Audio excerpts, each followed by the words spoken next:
For correct time all the time, wear a Bulova. Trade in your old watch. Get a liberal allowance on a new Bulova. Any Bulova you choose.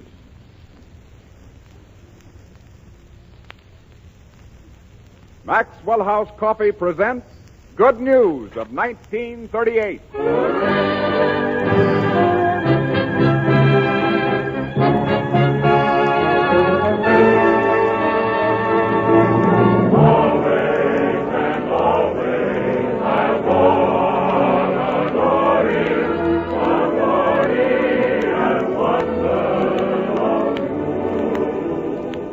Welcome to another hour behind the scenes in Hollywood, brought to you from Metro-Goldwyn-Mayer. Imagine yourself with us now on Soundstage 30, sitting with the famous stars who have come to broadcast and to listen to our program. Tonight you will hear Frank Morgan, Fanny Bryce, Alan Jones, Maureen O'Sullivan, director Jack Conway, and Meredith Wilson, and anybody else that might happen to drop in. And here's your host for the evening, Robert Taylor.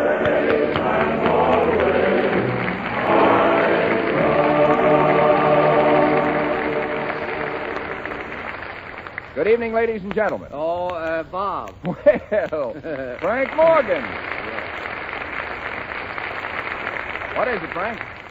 Bob, I just wanted you to know I'm here. I was a little late. I've been trying to hire an orchestra for the house party I'm giving Saturday night. Well, I'll bet that's going to be some party. Hiring an orchestra and everything, huh? Oh, yeah, I always hire an orchestra. Why, at my last party, I had the Philadelphia Symphony, 110 men and a girl. And oh, what a girl. Wow. Redhead. Let's see, her number is Philadelphia... Philadelphia what? Philadelphia, PA. I know my geography. Yes, sir. I get road maps from all the gas stations when I stop for free water. Yeah, but, Bob, have you any idea where I can dig up a good orchestra? Money's no object. What'll you pay him? Well, I'll give him my personal check for $200 or $5 cash. Well, say, Meredith Wilson might like to make $5. What do you think of him as a musician? Well, it sounds like a good idea. Why doesn't he take it up? It's Oh, Meredith Wilson, yes. Well, confidentially, Bob, he can't read a note of music. Well, that has nothing to do with it. I can't read music, and yet I play the cello fairly well. I play by ear. By ear? Well, don't you find that rather awkward with the cello? I don't think you know a thing about music. Well, I do, too. You're just jealous, Bob. All right. Now, let's say that Meredith Wilson's orchestra was to play an andante movement or an agitato movement or poco lento. Yeah. What's the difference? Yes, well, that's what I say. What's the difference? Who cares? Let them play anything. What's the score? Who's playing? Oh, please, Meredith. Whistle while you work.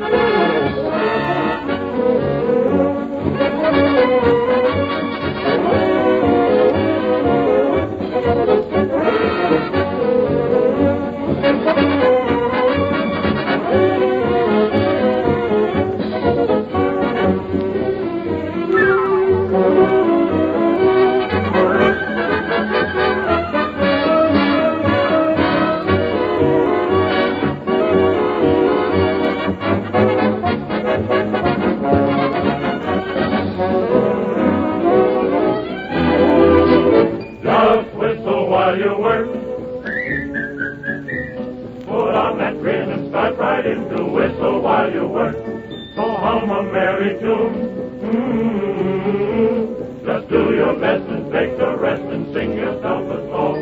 When there's too much to do, don't let it bother you.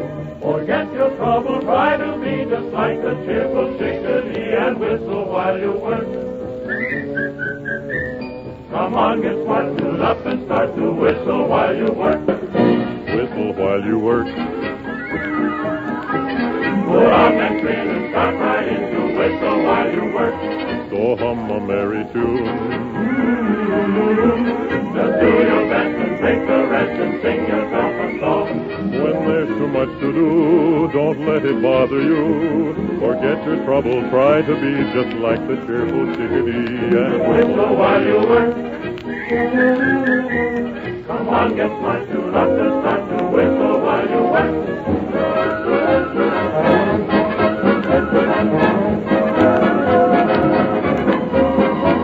Whistle while you work. You'll never, never shirk. Come on, get smart and do your part with all your heart. Do not just start to whistle while you work.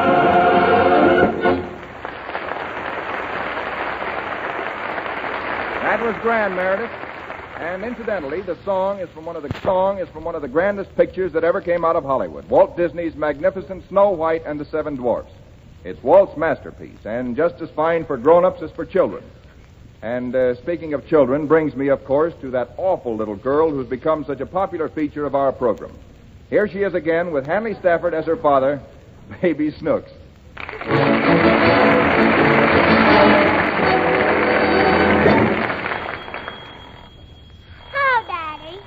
Snooks, what are you doing up so early? What time is it? Why, it's not 8 yet. Is it 7? No, it's after 7. Well, 8 comes after 7. I know it does, but it's different with telling time. Why? Because it is. You have to figure with hours and minutes. There? On the clock. Here, look at it.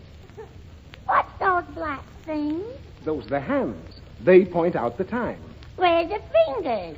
They don't have fingers. I got fingers. I know you have fingers, but those hands don't have any. Well, how can they point? Snooks, they just indicate the time. Now look, every time that big hand makes a complete revolution of the face, Oh, whose face? this face on the clock. That ain't a face. I tell you, it is a face. It ain't got a mouth. Of course not. Has it got eyes? No, and it hasn't got a nose, and it hasn't got ears either. And you call that a face? Yes, Do you feel all right, Daddy? I feel fine. Will you stop interrupting me? All right, Daddy. Well, now look at the clock. The big hand is the minute hand, and the little hand shows the hours. Now, these numbers all around the face each denote a different hour. Are you following me? Where are we going? We're not going anywhere. I'm trying to teach you to tell the time. Now, do you see these numbers on the clock? Uh-huh. The number at the top is 12. When both hands point to 12, it's 12 o'clock. Understand? Uh-huh. Good. Now, what is it when both hands point to 12? I don't know. It's 12 o'clock. Is it? Yes. Oh. Well, I'm late for school. Oh, it's not 12 o'clock now. You just pay attention to what I'm telling you. All right, Daddy. Now, each time the big hand moves to another number, that's 5 minutes. And every time the little hand moves, an hour goes. Where's it go? Snooks, that has nothing to do with telling the time. All you have to understand is the movements of the hands. Now, let's see if you remember what I just explained. All right, Daddy. Here, now, look at this clock. Now, you see the little hand is between the 7 and 8, and the big hand is on the 7. Uh-huh. All right. What does the clock say? Tick-tock. Oh, it says 20 minutes to 8. And good heavens, I've got to get dressed and get to the office. Look out, Snooks. Are you going to shave, Daddy? Yes, and don't trail after me. I want to watch you. Oh, all right, but don't pester me with questions. Why? Because I'll get nervous and cut myself with a razor. Now, just keep quiet now. All right.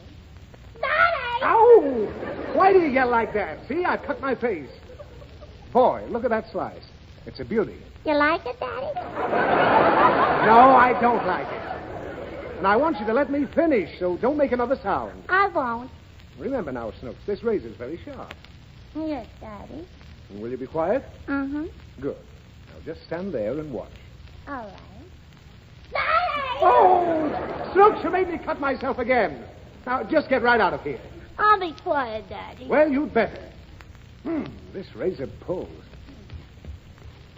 What you doing now, Daddy? I'm stropping the razor. Why? Because it's not sharp. Yes, it is. Well, how do you know? 'Cause it's sharpened my pencils all right. What? Now, listen. How many times have I told you not to take my razor from the box? I didn't take it from the box. I found it in the kitchen. In the kitchen? What was my razor doing in the kitchen? Mama was cutting an linoleum with it. Snooks, I don't believe you. Now you're going to get a spanking. Why? Didn't you promise never to touch my razor? Uh-huh. And didn't I promise to give you a spanking the next time you did? Uh-huh. Well, Well, I didn't keep my promise, so you don't have to keep yours. Oh, no, you're not getting away with it this time, young lady. Come over here. There. Simply must learn to behave. There. All right, that's all. Oh, stop it. I didn't hurt you. Now come here and kiss Daddy and say you're sorry. There. That's better. Now, Snooks, I want you to tell me why I punished you. Now, what's the matter now? That's just it. Just what? First you give me a licking, then you don't know why you did it.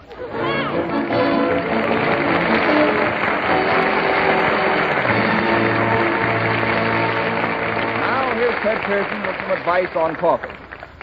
You know, friends, there's more than fine, full-bodied flavor, more even than that deep-down satisfaction in a steaming, fragrant cup of Maxwell House coffee. Yes, grand as that is, there's something more. It's that friendly stimulation in a cup of Maxwell House coffee, the kind that buoys you up and never lets you down. Now, we've taken various ways of pointing out just what we mean by that friendly stimulation. But tonight I have an idea we can express it in a different way. Anyway, I'm going to try. I'm going to call on our maestro here, our own Meredith Wilson, to help me out. Oh, Meredith, do you mind? Why, not at all, Ted, if I can help. Well, then, Meredith, how would you tell us about that friendly stimulation that's in a cup of Maxwell House? Well, let's see. I think I'd set it to music, Ted. Let's say the boys and I have been rehearsing for maybe 5 hours, and we're pretty well worn out, all of us. And by that time, we're playing something like this.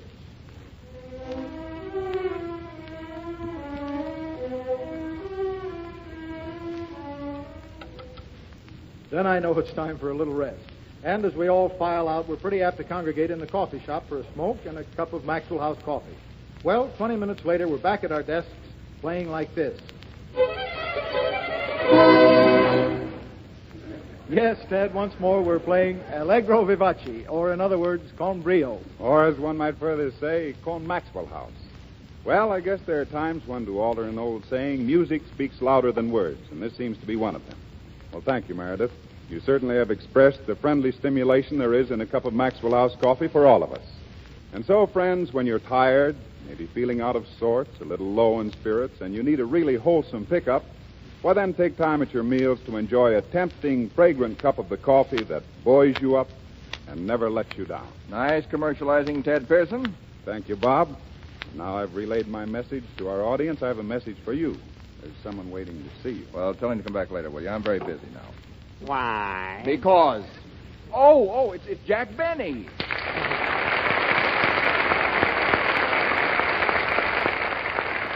Thank you, Bob. Thank you.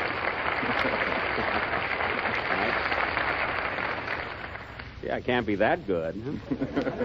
Hello again. This is Jack Snooks Benny talking. And, Bob, I just dropped in here for a minute to thank you again for appearing on my program last Sunday night. It was a lovely gesture on your part, and we appreciated it. Well, that's okay, Jack. I enjoyed every minute of it. It was a lot of fun. Yes, sir. We sure got a lot of laughs, didn't you? And the members of my cast got a big kick out of meeting you, Bob. It was my pleasure, Jack. You know what impresses me about your program, Jack? What, Bob? Well, the way your cast looks up to you, the way they respect you. Respect me? Oh, yes. I've got them trained pretty well, Bob. You know, when I crack the whip, they jump. They sure do. Oh, yes. Really.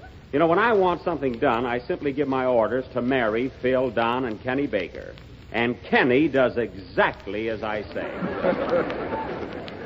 But if things were bad before, Bob, you have no idea of the situation now. Since they met you, you'd think I was a stooge or somebody. Gosh, I didn't mean to start anything, Jack. Is there anything I can do? Bob, when you kissed Mary, you did enough. Really, you did. Really, folks, you never saw such a smack. Well, Jack, that kiss couldn't possibly affect Mary's feelings for you. No, but last Monday was my birthday, and the kiss she gave me... what's good for frostbite, Bob?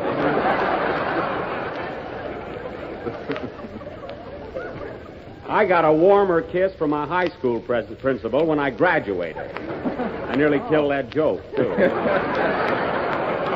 One good joke, and I have to kill it. Yeah. Well, then you did go to school. What's that, Bob? You did go to school. Oh, definitely.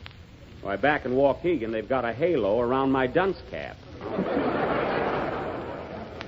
But, Bob, I want to tell you the real reason for my being here tonight. Not that you need a reason on radio, but I've been listening to this program for the last 14 or 15 weeks. Oh, then you like our show.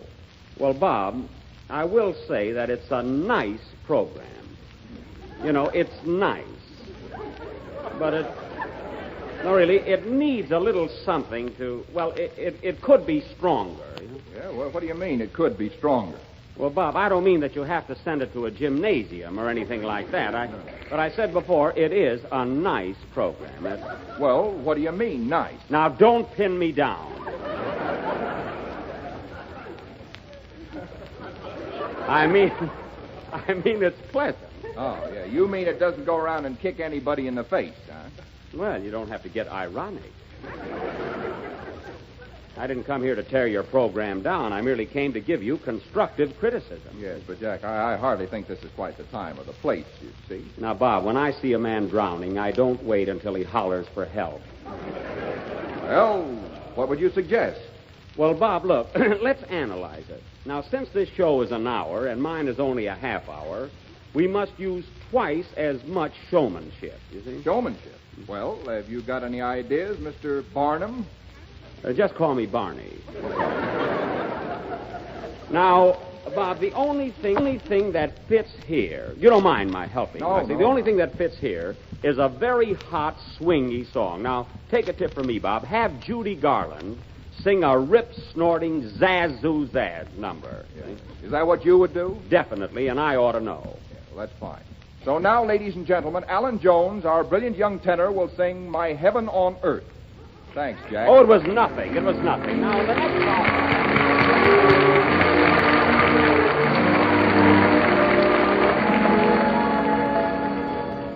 Heaven is a million miles away. Still I find it in my arms today. Heaven is the only word will do when I'm describing you. My heaven on earth started when you came into view. I never knew the thrill of living until you happened along. My heaven on earth came with a glance, bringing romance.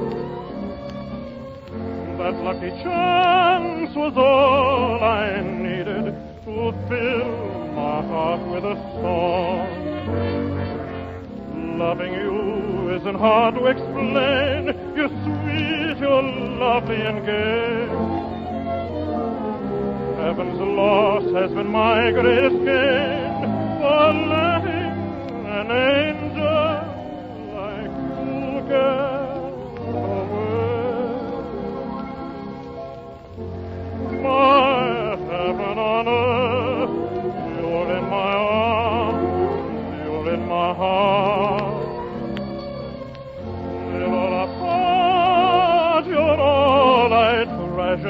So who can measure your worth? You're my heaven on earth.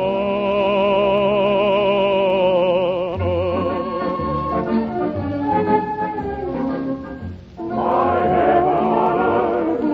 Heaven, first came in view when I saw you. I never knew no thrill living until happened along. Sweet day when I happened along.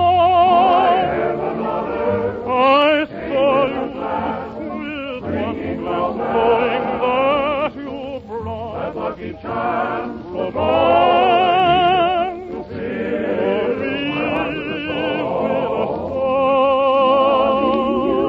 It's hard to explain. You're sweet, you're lovely and gay.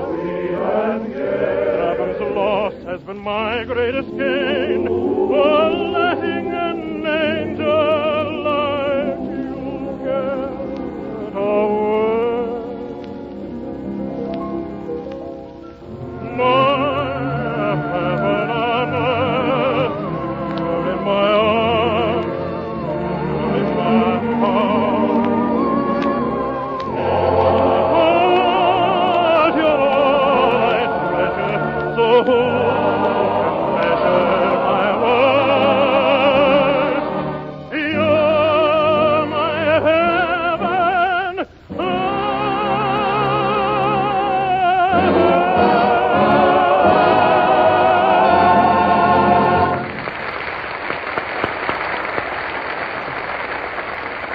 That was swell, Alan. Thank you.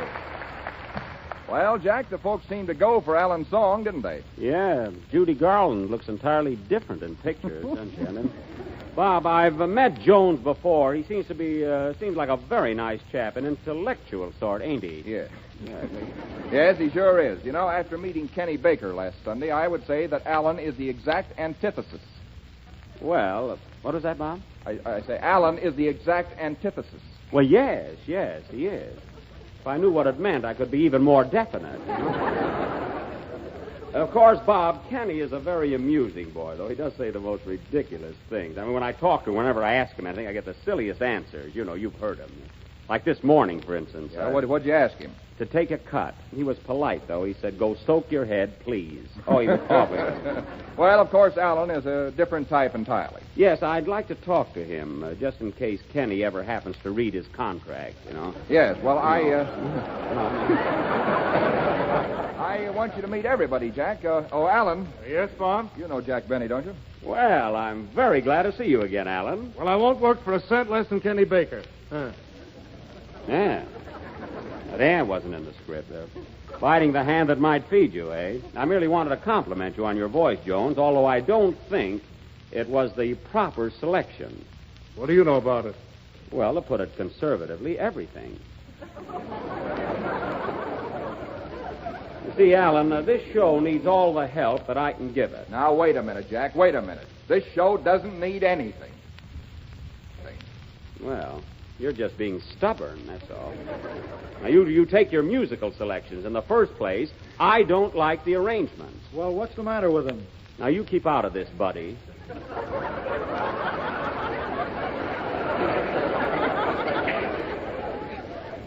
Who asked you to butt in, anyway? Listen, Jack, this is Meredith Wilson, our conductor. Oh. Now, look, Mr. Wilson, I sounded like Edward Horton then, didn't I? Now, look, Mr. Wilson, I was just telling Bob that the arrangements of your selection should have a little more schmaltz. You know, sounder construction in the bass, and let the melody carry itself. You know? Well, Mr. Benny, when I want your advice, I'll send for you. And I didn't send for you.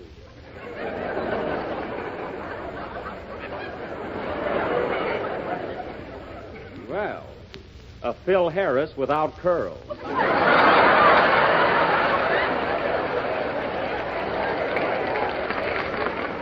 Yeah? Well, you're a Clark Gable without hair. Who said that? I did. Don Wilson isn't here. Jack, this is Ted Pearson, our announcer. Hello, Pearson. And that crack about my hair wasn't very funny.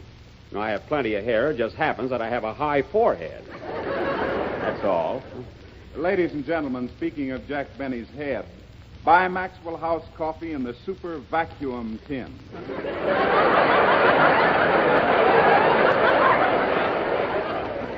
Well, this is a fine way to run a program, commercial plugs right in the middle. You better beat it, Ted. Gee, that Pearson has got some nerve for a guy with only one flavor.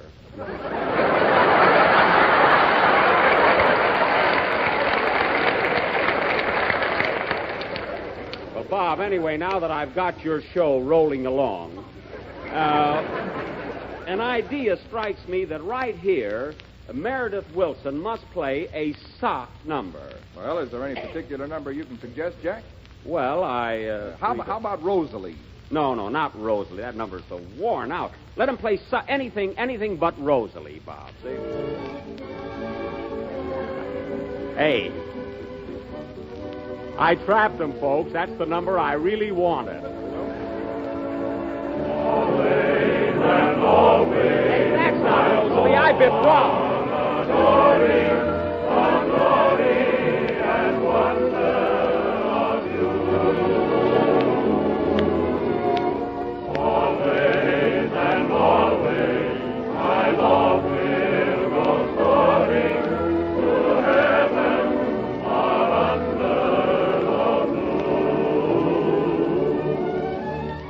Life is strange and ever changing, doesn't make reason or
Now, Bob, I think right here I ought to play a violin solo. Jack, go away.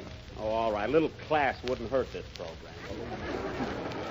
Meredith, that was a grand job on Always and Always. It sounded swell. Oh, really? I wasn't listening. Oh, say, Bob. Oh, there you are. Frank, are you here again? Am I here again? Why, yes, I think so. I'm sure I'm around someplace. I can hear my voice, can't you? Yes, I guess you're here all right. Well, that's fine. Then we won't bother looking for me.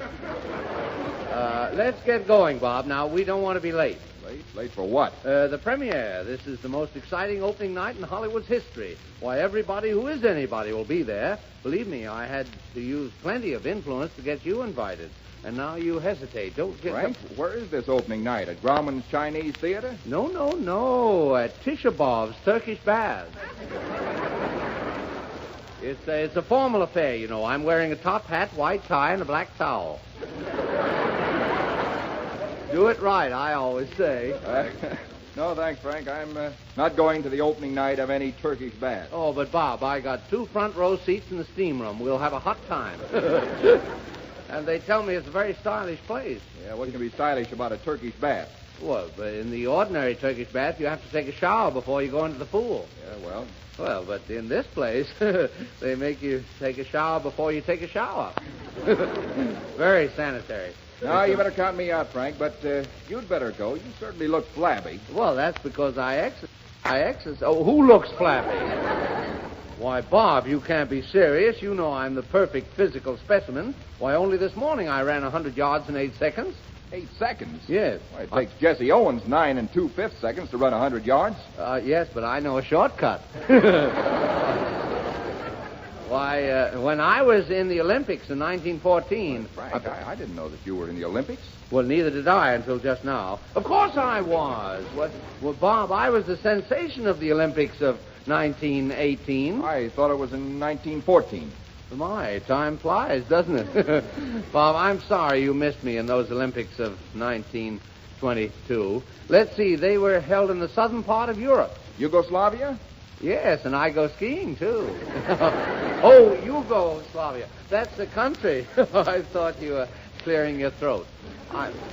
Yes, Bob, there's nothing like outdoor sports to keep you fit. Why, right here in California, I exercise every day, if it isn't raining. You should see me make a standing broad jump. And I'm a wizard at those old Grecian sports, throwing the javelin, pole vaulting. What about the discus? Oh, the discus. Well, I make my wife wash them. I wear the pants in my house with an apron over them. Yes, Frank, I think America will acknowledge that you're definitely a manly type. Oh, thank you, Bob. Yes, you're one man who is the absolute personification of masculine charm. Yes. The epitome of dashing virility. Oh, what do you hear? From the dictionary? You know, Bob, I didn't know that I was so good. I'm going right out and hire a press agent. So long. I'll see you next. Yes.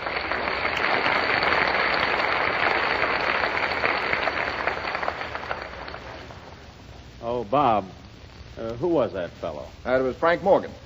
Morgan. What does he do? What does he do? Well, I'll tell you what he does. He occupies the position of being radio's #1 comedian. Oh, you mean #1 on this program? #1 on this program or any radio program. Oh, well. You mean not counting Sunday nights, of course. Yes, counting Sunday nights or any nights. He's the funniest man in the country. Well, that's open for discussion, you know. No, that's closed. Well, I've just opened it. And it's going to stay open if we have to run into Bing Crosby's program.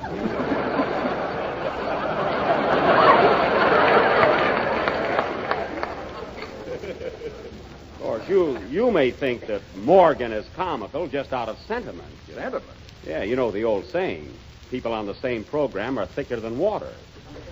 You know what I mean? Yeah. I don't. Well, whether you think he's funny or not, did you hear the people laughing? Yes, they were laughing. They're happy. Things are getting better everywhere. That's why. Now, I'll tell you why they were laughing. They were laughing because Frank Morgan is very funny. Do you get it? Frank Morgan is funny. What? I said Frank Morgan is funny. Well, you're just in a rut, that's all. You probably think Jeanette MacDonald has a better voice than Andy Devine. I've never heard of her. Get me out of this.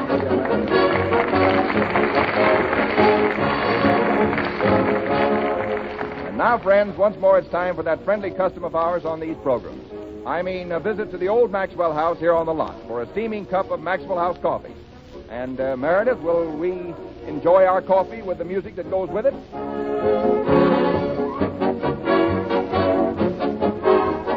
We now pause briefly for station identification. KFI, Los Angeles.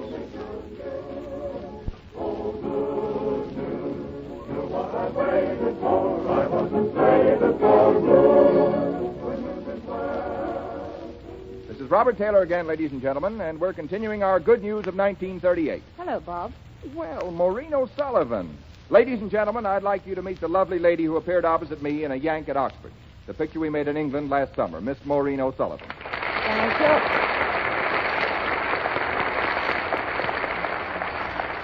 Maureen, it's swell to see you again. Won't you sit down a minute and listen to the music? Well, Bob, I understood, that is, wasn't I to do a scene from A Yank at Oxford at this point? Well, no, not right now. The drama comes a little later in the program. Oh, that's strange.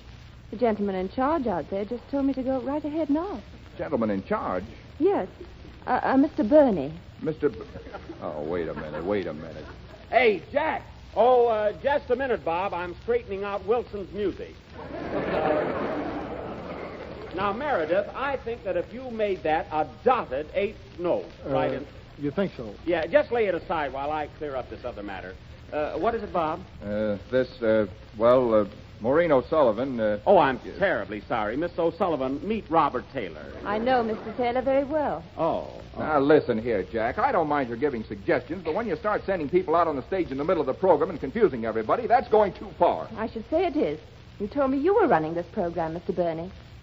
The name is Benny. Jello.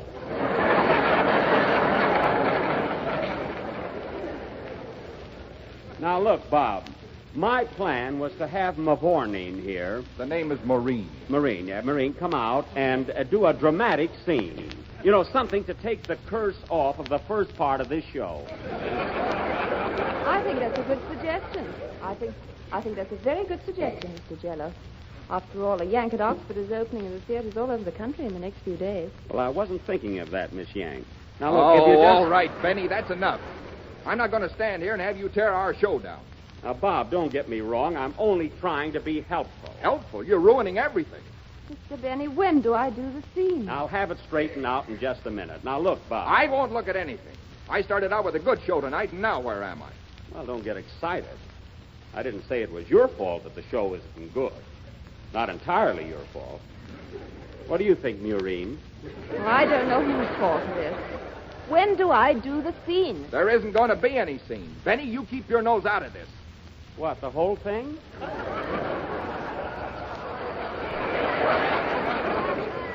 Look, Bob, if you didn't want me to tell you how to run the program, why did you send for me? Who sent for you? Well, of course, I didn't know they'd gone over your head. You know. Who went over whose head? Now, don't get acrobatic. You know how I happen to be here tonight, don't you? No, I don't. Do you two mind if I sit down? No, not at all. Now, Bob, look, it was perfectly simple. I was walking along Hollywood Boulevard, minding my own business. I can hardly believe that.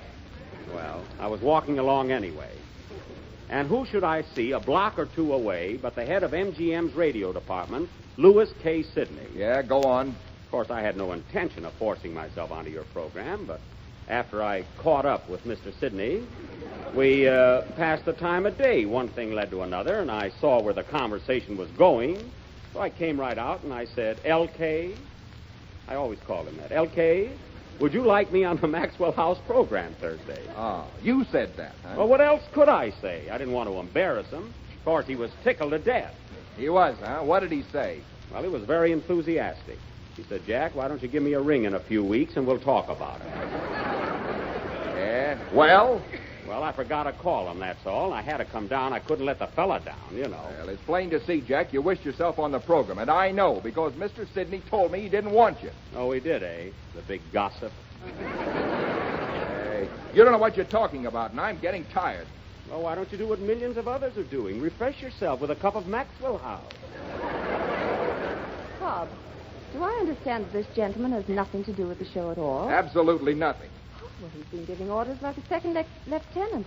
He's had me waiting for 10 minutes out there. What's the idea, Benny? Keeping Maureen O'Sullivan out there cooling her heels. O'Sullivan Heels. That's a pip. Now, that's what you need on this program. Oh, that's dynamite. That's not funny, Jack. Bob, he's got Jack Conway standing around there, too. Mr. Benny, how much longer do I have to wait? Just a minute, Mr. Conway. Jack Conway.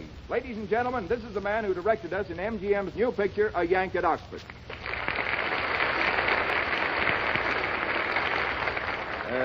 Jack, Maureen, I'm terribly sorry if you've come here under a misapprehension. Oh, I don't mind, Bob. As a matter of fact, this is probably the best chance I'll ever have to pay a tribute to a man I've admired for a long time. He's one of the nicest people and the best directors in all entertainment world. Take a bow, Jack. Well, thanks, Maureen. I really... Sit down, Benny. She means Jack Conway. Well, you've got to admit it was a natural mistake. Two Jakes here. By the way, Mr. Conway, if I may make a suggestion, I don't want to butt in or anything, but if I had anything to do with directing that picture, I would certainly have gone to England for the locale. Hey, what's the matter with you? We were in England for 3 months. Well, then you should have made the picture while you were there. We did. Well, then I'm right. You see, Bob, how I'm helping your program? I don't know what you fellas want anyway. Well, I don't know what you want, Bob, but I'd like to have everybody know how proud I am of the Yank at Oxford. I think you, Maureen, and Lionel Barrymore gave wonderful performances. In fact, I'm proud and grateful to everyone in the cast, especially those fine English players who helped us so much. It was a pleasure to work with all of you. The Yank at Oxford is the first picture to come from MGM's new studio in England, and I'm happy that I was the director chosen to make it. Thank you.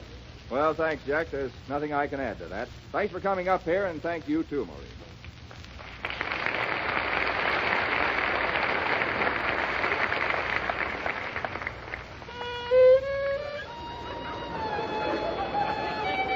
Jack!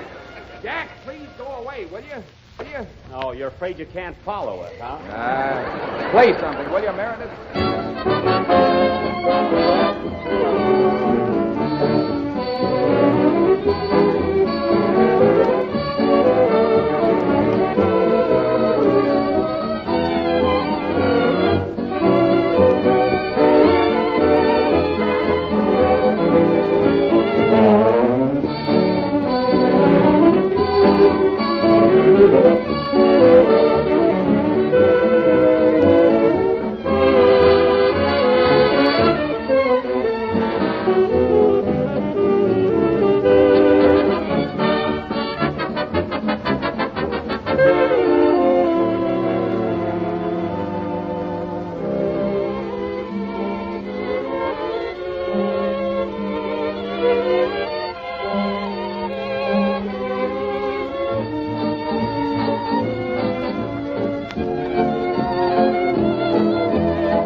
That was Meredith Wilson and his orchestra playing Cantai. We now present a drama especially written for this program by Dory Sherry entitled Epilogue to Love. The girl is played by Maureen O'Sullivan. Curtain, please, Ted. So much has been written about love that sometimes we make the mistake of regarding it as a commonplace thing. Yet every day, love still inspires men and women to do noble and ignoble things, and they are reborn or destroyed. Now, Epilogue to Love. The scene is a hallway leading to a large room. Two men are walking to the room. When we get to a room, I'll leave you alone. It'll be easier for you to talk. All right, John. I don't know what to say to her. Oh, you'll find the words. You see, Jim, she's so terribly depressed that I've taken this chance to get you here. It might save her. She has years of life ahead of her, if she wants it. Is she badly hurt? She's blind, Jim. Blind? Yes. That's why she doesn't want to live. But you can help her. You loved each other once. After you left, I think she married me on the rebound. Never has really loved me like I love her. If you can bring her back, I'll do the rest. I'll try, John. I know you will. Here we are. Mary, Yes, John? you have a visit. It's Jim Thomas. Jim. Hello, Mary. I'll wait outside, Jim. All right, fine. Jim. Say that again. Say, hello, Mary. Hello, Mary. Jim, darling. You're as lovely as ever. Your hair is golden. Jim, what awful thing took us apart? Mary, let's talk of other things. Yes. Other things, brighter things, perhaps, like... Oh, Jim, I can't see you. Do you know that I can't see you? Yes, I know. Let's not talk of that either. When did you get back? About 2 weeks ago. I heard about you having been in that mine explosion. I was so frightened for you. It was just a big scare. 2 scratches and a lost hat. I was such a fool, Jim. I should have gone with you anywhere you said. Well, the part of the world I've been in is a man's world. Your life is here. Life with no eyes. Oh, Jim, you don't know how terrible it is to be blind. To miss all the things that you take for granted. The early sun. The gray dusk. The light and shadows on a wall of books. The glistening of a window pane after a morning rain. The blue... Here, you mustn't. You need every bit of courage, every bit of sanity. But you don't know. There you are, darling, looking at me. Seeing the colors in the room. Perhaps the sun is streaming in. I can't see you or the sun. Nothing. It's a world of black. Mary, dear, listen. You'll find compensation. I believe that people do. All the nastiness, all the ugliness in life is away from you. You'll discover a part of your mind and soul that you never knew. You still can read, hear, smell, feel all the beauty in the world. You say that, Jim, because you don't know. What beauty can there be with no light, no color? There are many people, dear, without sight, who have found a beauty beyond the knowing of people who can see. A greater beauty of companionship, the beauty of self-sufficiency. And they can read and enjoy the same things with their fingers that they could with their eyes. They can hear and enjoy the same music. And over the air, they can hear the same things that make other people laugh and cry and thrill. But the part of my life that was you is gone. Gone forever. It was long ago. And it isn't much of a life running to the four corners of the globe. Even now, I'm planning to go away again, this time to the desert. Some more interesting bones to pick and place in the history of man. What's going to become of John and me? He knows how I feel about you. Our love is a ghost that comes back to haunt him. He adores you, Mary. He'll give you everything he can. You've got to live for him. And for your son. Oh, did you see my boy? I met him downstairs. Fine-looking kid. Your hair and coloring, but his daddy's physique. He's going to be a doctor, he says.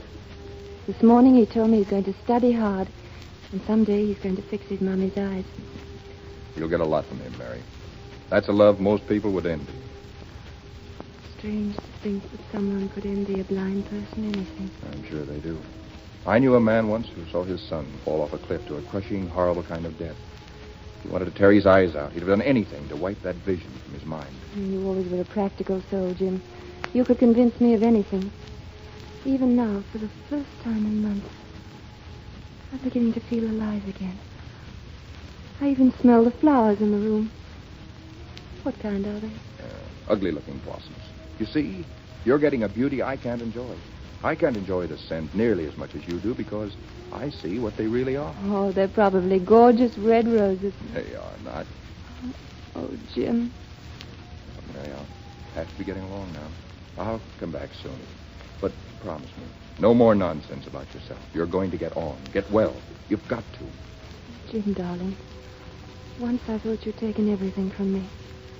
But today, coming here, you've given it all back. I'm so grateful. I'm going to remember you as you are right now. Your face full of new hope. The sun glistening on your hair. Please, Mary, keep that way. I promise. Goodbye, Mary. Goodbye, Jim. That's odd, isn't it, Jim? We opened a chapter today with you so simply saying, "Hello, Mary." And now it's closed with a simple, "Goodbye, Mary." I hope it's a new chapter for you. Goodbye, Mary.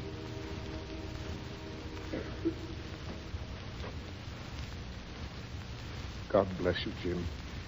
You've done it. Tell me, was the sun streaming on her hair? It was. Good guess. Remember your promise, John. She must never know that explosion left me blind. She never will, Jim.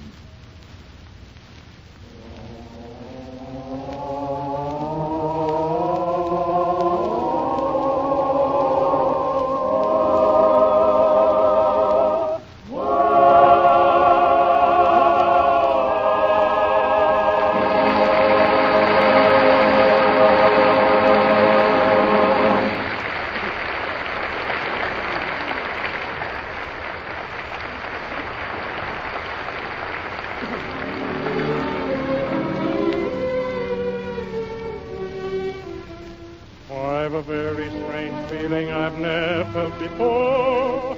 'Tis a kind of a grind of depression. My heart's acting strangely, it feels rather sore. At least it gives me that impression. My pulse has beaten madly without any cause. Believe me, I'm telling you truly. I'm gay with a fall and sad with a cause. My spirits are truly unruly.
Friends, that was Alan Jones who just sang Victor Herbert's Falling in Love with Someone.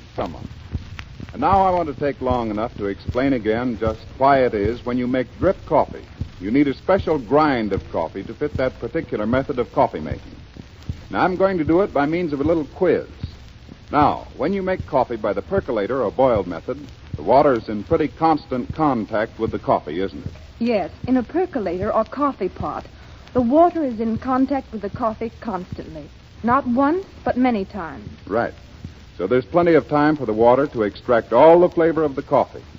But now, when you use the drip method, with drip pot or glass coffee maker. Well, when you make coffee correctly, in a drip pot or glass coffee maker, the water passes through the coffee only once. Right again. Do you realize what that means? Well, I should say the coffee used in the drip method must therefore be ground finer, so that all the flavor and goodness of the coffee is extracted quickly. Exactly. And for that reason, because we know that the same grind cannot be expected to give the best cup of coffee by coffee-making methods so different in principle, we offer Maxwell House in a separate grind that is always just right for each method. The regular grind Maxwell House for percolator or boiled coffee, the special drip grind for glass coffee maker or drip pot. Yes, that's one of the secrets of making better coffee every time. Buy the right grind of Maxwell House for your particular method of coffee making.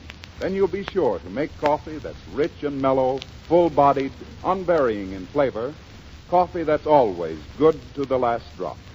And don't forget, you can now buy Maxwell House coffee everywhere, packed not only in the 1-pound can, but in 2-pound cans as well. You'll find increased convenience and added economy in buying the 2-pound can.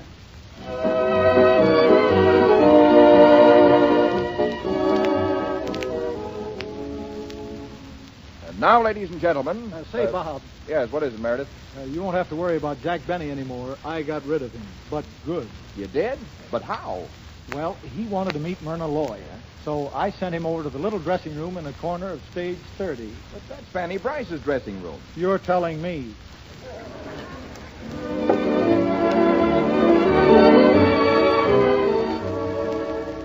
I saw you last night, and I'm in the mood, fellow. Oh, Mozette. Yes, Miss Bryce? Tonight I'm expecting nobody. I'm strictly relaxing. One must rest the bones, ain't it? Quick, Mozette, the door. Ask the name first. If it's a man, ask the name later. Oh, Miss Loy. Oh, Myrna. Well, blow me down and shiver my timbers if it ain't Jack Benny. Well, either I'm in the wrong dressing room or Miss Loy has been seeing too much of Schlepperman.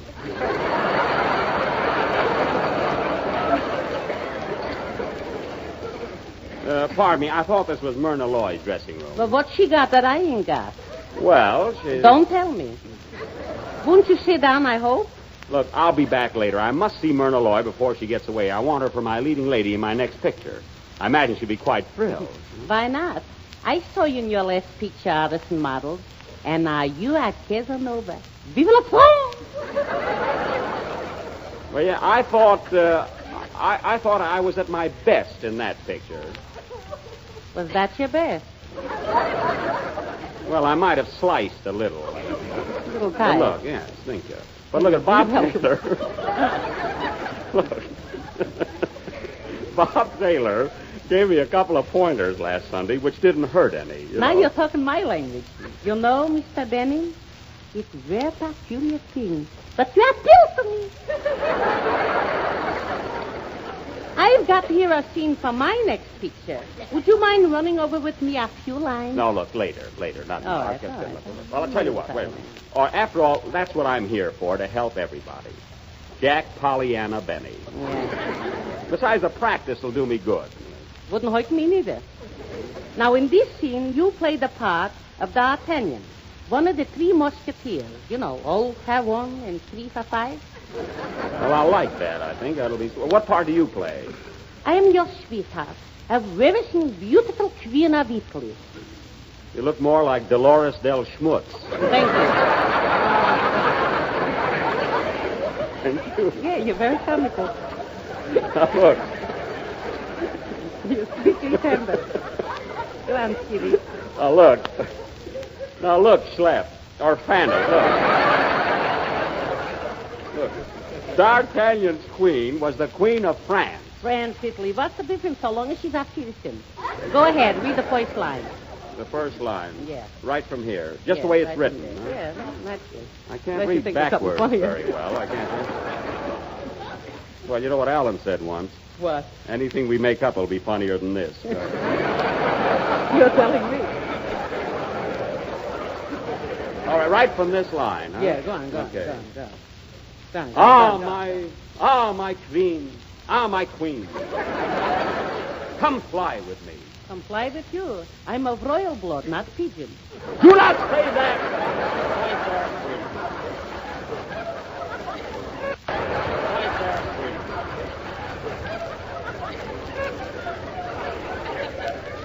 Remember you loved me when I won the Battle of Orange.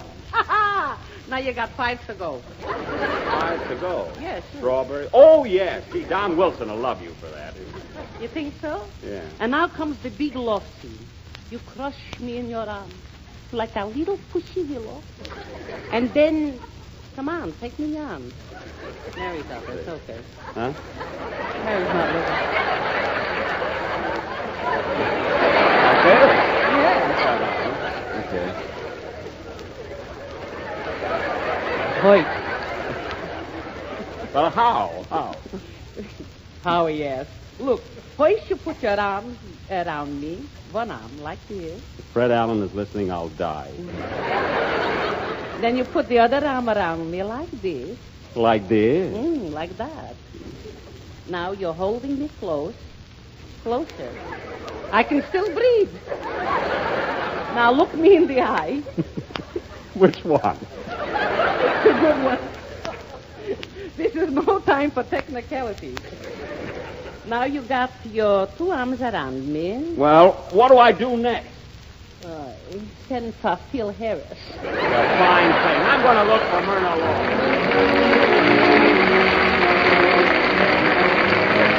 And now we come to the MGM Concert Hall. Meredith, what have we for the concert hall tonight? Or has Jack Benny canceled it altogether? No, Bob. He decided to let it stand approximately as we had it. We're continuing with famous melodies that everyone knows and loves. And tonight's selection is Toselli's Serenade.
Ladies and gentlemen, next week we'll have another nice program, as Jack Benny calls it. Yes, if you'll just follow my instructions. Quiet, Jack.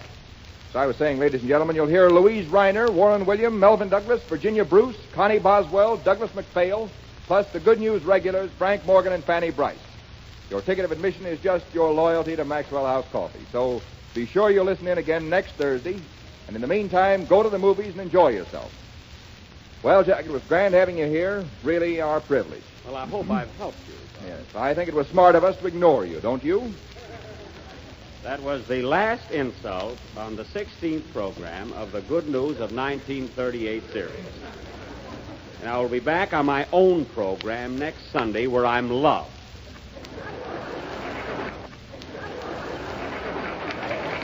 Good night, Bob.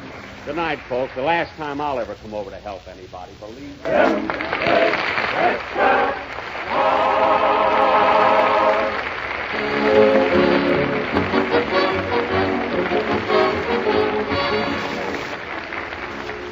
Always and Always is from the Joan Crawford Spencer Tracy picture Mannequin.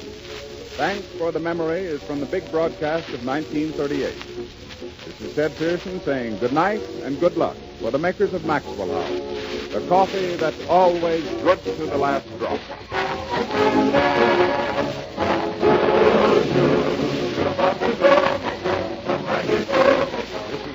This is the National Broadcasting Company.